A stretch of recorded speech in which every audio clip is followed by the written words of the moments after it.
Hello guys, once again welcome back. I Professor Pritish Vibhute welcome you again to an very interesting technical topic, how to protect your creativity using password. In last session I demonstrated you how to protect your presentation, but still you can show that particular presentation to someone. But today I am going to work on the topic known as a confidentiality. Confidentiality is nothing but you will not be not only allowing people to modify it, but also you will not be leaking an information. So here for example, try to understand a situation like you have just now created a question paper and you wanted to share it with a printer guy who will print it and create a copies, or a Xerox person who will take a Xerox of that particular question paper.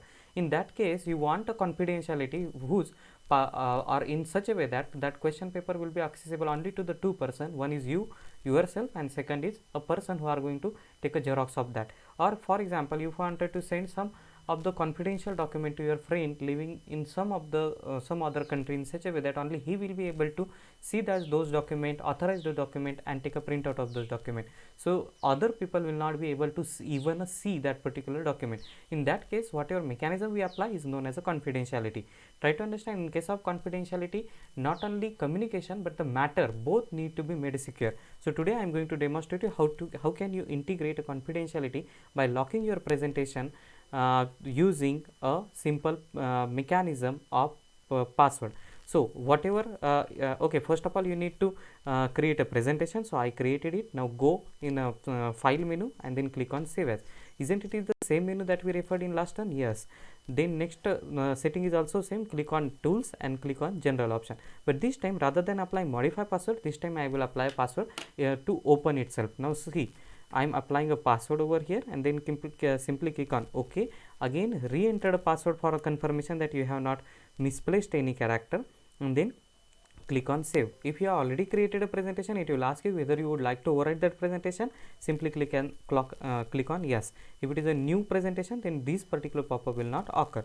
Now see, I have successfully saved this presentation. Now I will close it and open it again to demonstrate you what happens this time. Now see, I double clicked on this particular presentation, office had started and presentation has started. If my password is applied successfully, you can see that it is asking for a password. Now there is no way to cancel this particular pop-up. See, if I click on cancel, then entire PowerPoint presentation window will be blank and it will not be operative, or it will not be showing any presentation. So even it will not go in a read only mode. So complete information in your PowerPoint presentation is successfully hidden with the help of password. Try to understand, whenever I apply a password, there is an inherent encryption mechanism applied over here, and these password act as a key. Now you can see that presentation is properly open and it is not in a read only, so I can change anything that I want in that particular presentation. In fact, I can save modifications which I did and then I can close it again. So this is a mechanism to protect your creativity using a inbuilt mechanism of PowerPoint presentation, that is using an password. Now in next time I will demonstrate you few more important animation related skill. So see you in next session. Meanwhile, don't forget to subscribe to my channel and like my video. Thank you.